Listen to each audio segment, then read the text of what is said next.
गृह मंत्री का, वजीर दाखिला का यहां पर उनका हमने तकरीर सुनी यहां पर, वो ये कहते हैं वजीर दाखिला, शायद वो कटमुल्ला की जबान ना कह दें, वजीर दाखिला कहने पर वजीर दाखिला ने अपने बयान में कहा कि बोर्ड और काउंसिल जो होगा वो वक्फ इस्लाम से अलग है। सर अगर ये बात, सर ये वक्फ तरमीमी बिल भारत के गयूर मुसलमानों के ईमान पर, इबादत पर एक हमला है। नरेंद्र मोदी की हुकूमत ने इस मुल्क की सबसे बड़ी अक़लियत के खिलाफ एक ऐलान जंग कर दिया और ये जंग ना सिर्फ मेरे जिस्म पर है बल्कि मेरी आज़ादी पर, मेरी समाजी और माशी मार्जिनलाइजेशन पर है, मेरी शहरियत पर है, मेरे मदरसे, मस्जिदों, खानखाहों और दरगाहों को निशाना बनाया जा रहा है। और ये हुकूमत सच्चाई को नहीं बयान कर रही है कि ये तरमीमी बिल से मुसलमानों का तहफ़्फ़ुज़, तरक्की और गुर्बत का खात्मा होगा। ये सरासर झूठ है। सर अगर आप आइन के आर्टिकल 14 को देखेंगे तो उसमें लिखा हुआ है इक्वल प्रोटेक्शन। अब आप देख लीजिए सर के हिंदू, सिख और जैन को और बौद्ध को उनके एंडोमेंट में तहफ़्फ़ुज़ मिलेगा क्योंकि उनका एंडोमेंट बाय यूजर बरकरार है और उनका एडमिनिस्ट्रेशन उनके हाथ में होगा कि गैर हिंदू या गैर उनके मजहब का आदमी दान भी दे सकता है उनके लिए, और एंडोमेंट बोर्ड का तहफ़्फ़ुज़ भी मिलेगा क्योंकि उसके ऊपर ओवरराइडिंग क्लॉज अप्लाई नहीं होगा, लिमिटेशन का कानून उस पर अप्लाई नहीं होगा। उसके बरक्स ऑपोजिट आप देख लीजिए, मुस्लिम वक्फ को वक्फ बाय यूजर निकाल दिया गया। एक मुस्लिम वक्फ की जायदाद पर कब्जा होगा, लिमिटेशन लगेगा तो जो एनक्रोचर है, जो खाबिज है, वो रातों रात मालिक बन जाएगा और एक गैर मुस्लिम वक्फ बोर्ड को एडमिनिस्टर करेगा। ये आर्टिकल 14 के इक्वल प्रोटेक्शन का वायलेशन। अब आर्टिकल 14 में सर इक्वालिटी बिफोर लॉ भी है और उसका कैसा वायलेशन हो रहा है कि कोई आर्बिट्ररी स्टेप नहीं ले सकता और कोई भी ऑफिशियल किसी भी तरीके से गलत आर्बिट्ररी फैसला नहीं लगा। यहां पर आप एक डेजिग्नेटेड ऑफिसर को रखकर वो फैसला लेगा कि ये जायदाद वक्फ की है, गवर्नमेंट की है। क्या ये प्रिंसिपल्स ऑफ नेचुरलिटी के खिलाफ नहीं है जिसका तकर्रुर एग्जीक्यूटिव करती है? ये हमारे theory of separation of powers Bharat के आइन का बेसिक स्ट्रक्चर का हिस्सा है। क्या इसका वायलेशन नहीं है? सर आर्टिकल 25 का वायलेशन कैसे है कि आप मुसलमानों से वक्फ बाय यूजर छीन रहे हैं और फिर आप कर्ब कर रहे हैं वक्फ वाल औलाद को, मगर वहीं पर दूसरे धर्म के मानने वालों को उनके मजहब पर चलने की पूरी इजाजत है। लफ्ज जो आर्टिकल 25 में इस्तेमाल हुआ सर वो इक्वली एंटाइटल्ड, यहां पर मुसलमानों के इक्वल एंटाइटल्ड नहीं हो रहा।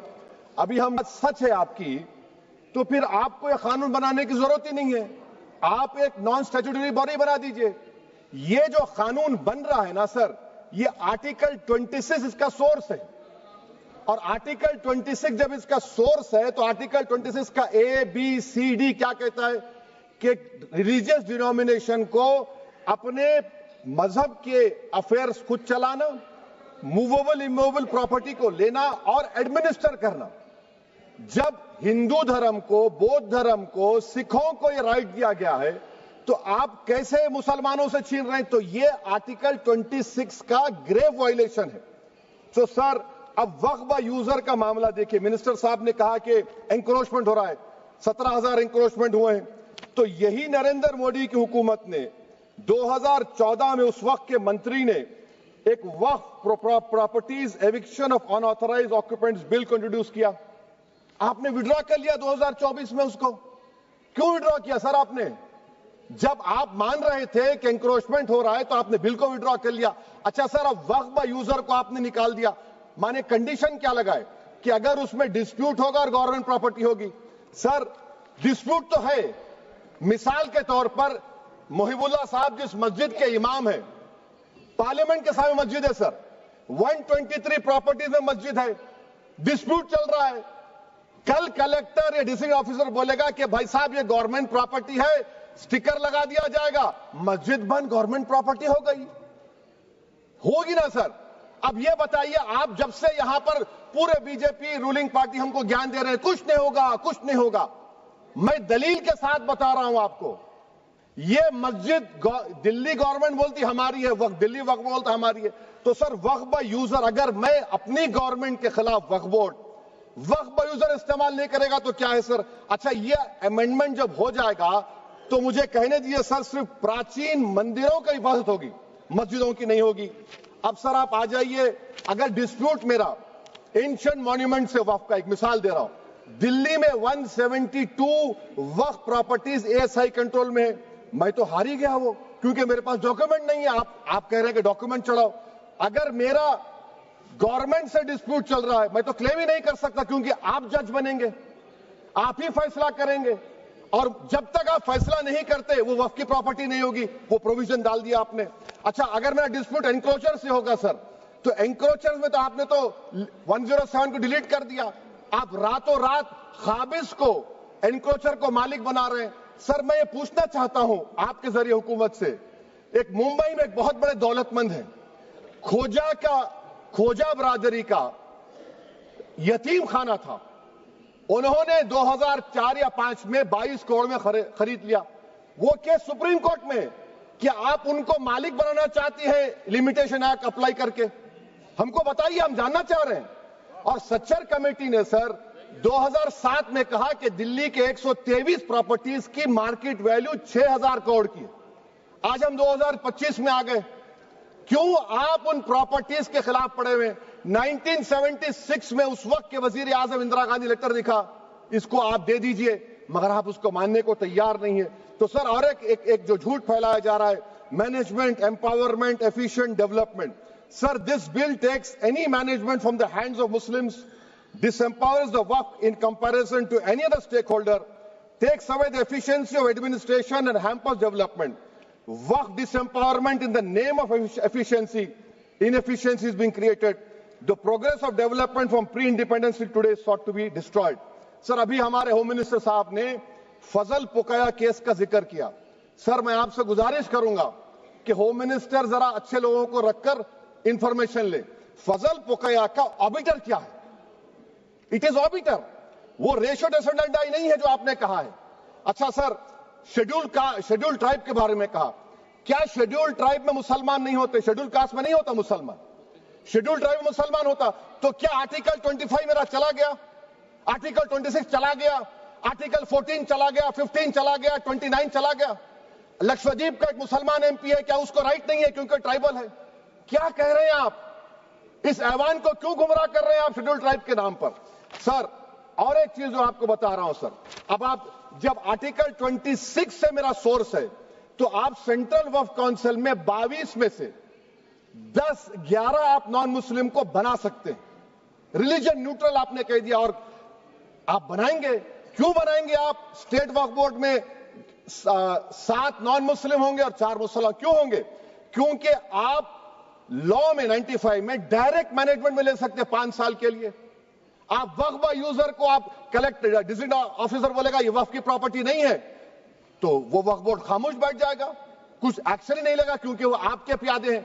अच्छा, जब आप नॉमिनेट करेंगे सर मैं मोदी गवर्नमेंट के खिलाफ नो कॉन्फिडेंस ला सकता हूं, मगर वक्फ बोर्ड का चेयरमैन जो नॉमिनेट होगा उसके खिलाफ नो कॉन्फिडेंस नहीं ला सकते, हम बिल्कुल नहीं ला सकते। क्या मजाक है बताइए आप? ये डेमोक्रेसी है।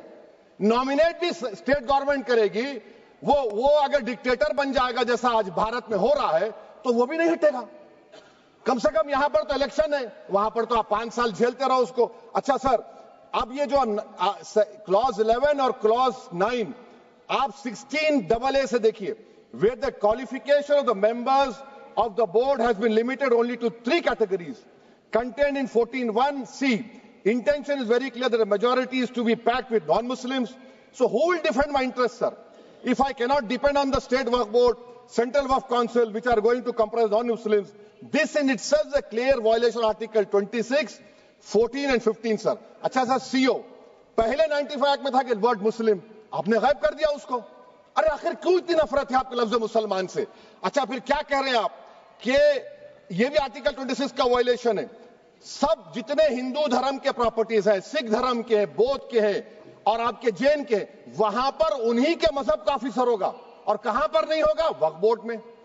वक्फ बोर्ड is a pure religious institution, इसको समझने की जरूरत है। तो आप ये कर दे रहे हैं सर। अच्छा सर, आप देखिए, अब आप आ जाइए ये ट्राइब्यूनल पर। मुझे समझ में नहीं आया सर कि हमारे होम मिनिस्टर वजीर दाखिला ने क्या कह दिया कि 2013 का जो कानून है वो नहीं बनता तो हम नहीं लेके आते। मैं बड़े अदब के साथ उनसे पूछना चाह रहा हूं कि क्या उस वक्त राजनाथ सिंह साहब, आडवाणी साहब, हमारी लेट सुषमा स्वराज, ये बड़े बड़े नेता यहां बैठे थे? आपने यूनानिमस उस कानून को पास करवा दिया। कीर्ति आजाद थे उस वक्त, अब यहां बैठे हैं वो टीएमसी में। तो क्या आप गलत थे या वो गलत थे? हमको बता दीजिए, आप बता दीजिए। क्योंकि अगर आडवाणी आपके लिए बहुत बड़ा नेता है, मेरे लिए नहीं हो सकते, आपके लिए आपने पद्मश्री दिया उनको। मोहतरमा सुषमा स्वराज की जबरदस्त तकारीर का मैं कायल हूं, वो बैठकर उस 2013 को यूनानिमस पास कर दिए। मुझे कंफ्यूजन है कि क्या अमित शाह, नरेंद्र मोदी बड़े हैं या आडवाणी बड़े हैं? आपके लिए आप तय कर लीजिए। अच्छा सर, आपके tribunal sir, railway Clements tribunal, NGT tribunal, income tax, वैसे 14-15 ट्राइब्यूनल है, हिंदू एंडोवर का ट्राइब्यूनल, सबका अपील नहीं होती, रिव्यू होता है। गृह मंत्री सरकार कह रही है कि नहीं, रोक दिए, रोक लगा। कैसे रोक लगाते हैं? रिव्यू और अपील में तो फर्क होता है ना सर। आप ही कह रहे हैं कि पूरे कोर्ट्स में बैकलॉग है और आप अपील कर रहे हैं। अच्छा सर, रिटायर्ड डिस्ट्रिक्ट जज 95 में सिटिंग डिस्ट्रिक्ट जज था, जो एडमिनिस्ट्रेटिव कंट्रोल था सीजीआई साहब, उसको निकाल दिए। अच्छा सर, अब आप अभी हमारे मंत्री साहब ने कहा trust, sir Shri Sai Baba trust 2004, वो ये कहता है जो ऑफिसर उसमें काम करता उसको साई बाबा का डिवोटी होने चाहिए और उसको डिक्लेरेशन लिख के देना पड़ेगा। यहां पर हो रहा तो यहां पर क्यों नहीं हो रहा? अच्छा सर, आप फिर देख लीजिए, ये आपका हो गया सर। हां, अब अमित शाह साहब ने सेक्शन 2A के बारे में कहा और उन्होंने इस बात का इकरार कर लिया कि दाऊदी बोहरा के लिए यह बनाया गया है।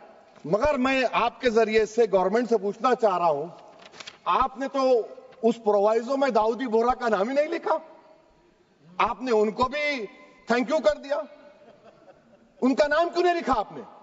और सर, और गवर्नमेंट क्या कर रही है?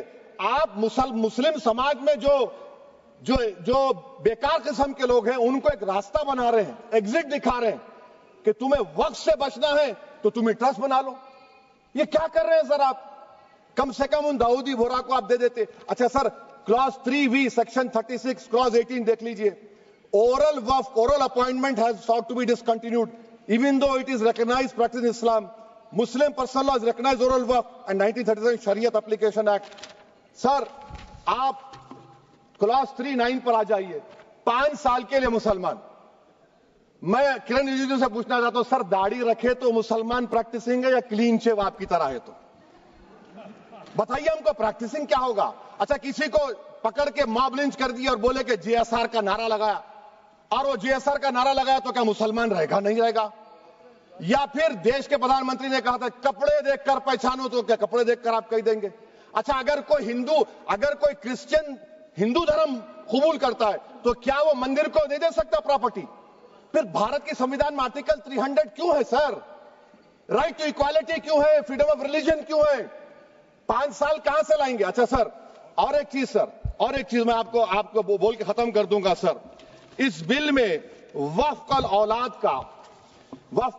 का सर, इसमें आप देखिए clause 432, the creation of waqf al-awlad shall not result in denial of inherent rights to heirs, including women heirs or the waqif or any other right of person. Sir, ये article 25 का violation है, शरीयत application act 37 का violation, article 300A का violation है। अच्छा, हिंदू धर्म में सेल्फ एक्वायर्ड प्रॉपर्टी को एक हिंदू, अब उसके फर्ज के 2 बच्चे हैं, वो एक को अपनी पूरी दौलत दे सकता है, कोई रोक टोक नहीं है। वो कहेगा नहीं मैं घर के बच्चों को नहीं दूंगा, मोहल्ले के गरीब को दे दूंगा, वो भी कोई रोक टोक नहीं है। वहां पर आपको बच्चों की फिक्र नहीं है।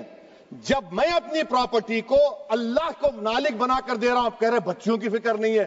इतनी मोहब्बत आप बिल्किस बानो से दिखा देते तो आपके लिए दुआएं देती आपके लिए। तो सर, आप दूसरी बात आप देख लीजिए सर, आखिरी बात कहकर मैं अपनी बात को मुकम्मल कर रहा हूं सर। नहीं, मुकम्मल कर रहा हूं। स्पीकर साहब बहुत टाइम दे दिए।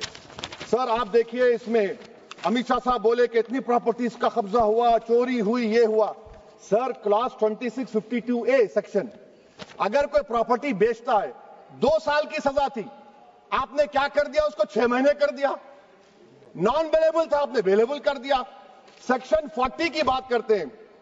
सेक्शन 40 में सर हमको जो ज्वाइंट वर्किंग कमेटी का जो नोट्स दिए, उसमें मिनिस्ट्री ऑफ माइनॉरिटी अफेयर्स ने कहा कि 30 साल में 515 केसेस सेक्शन 40 के और सिर्फ 8 लोग कोर्ट को गए। वक्फ यूजर का कानून तेलंगाना आंध्रा में है, सेक्शन 40 का कानून तमिलनाडु 63 है, आंध्र प्रदेश में 43 है।